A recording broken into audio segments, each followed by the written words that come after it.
In my previous video, I talked about how to export your game to HTML, to web. So here we're going to talk about how to make a loading screen, a custom loading screen for your personalized projects. The default one is this.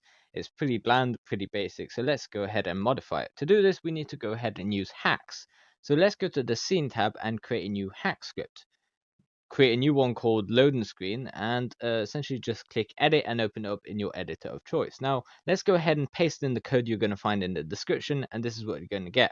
We have a few basic values by default, and this is essentially what it's going to give you, a new loading screen. Now we have a lot of things to customize here, and we can also add images. So we have an image down here that is referencing bunny.png. So let's go to our project folder, and we can go ahead and add in an image in the bundled section, and this image we're going to rename it to bunny so it matches our script. So now what we can do is essentially go to itch.io and upload this file that I showed how to export in the previous video to itch.io. The reason I'm using itch.io is because it's much faster at updating the projects than GitHub, because GitHub has a couple minute delay between the projects, the files being uploaded for it to host it and run it. So once we have this, we can test it out, and you can see we have a loading bar. We can change the color, change the hacks color, and you can just replace the hashtag with the 0x that we have in the script. So once we have that in place, we can also change the thickness of our loading bar, but more importantly, I want to change the position, because this loading bar right now is at the top. I want it to be at the bottom. So we can add in this line at the bottom, so it essentially places the origin of the loading bar and obviously the animation of the loading bar at the bottom of the screen. So everything is looking good. You can get all this code in the description, obviously.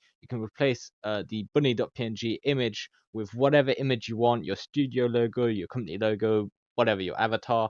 Doesn't matter. You can even add a full banner image. For example, get the project's resolution full HD, add a full HD image, and there'll just be a background image of your game probably, and the loading screen, and then it'll start. And once you have all this code defined for your project, if you have like a studio logo that you want to use, then you can just like copy and paste this code to all your different Armory 3D projects, and you don't need to recreate the whole thing over again.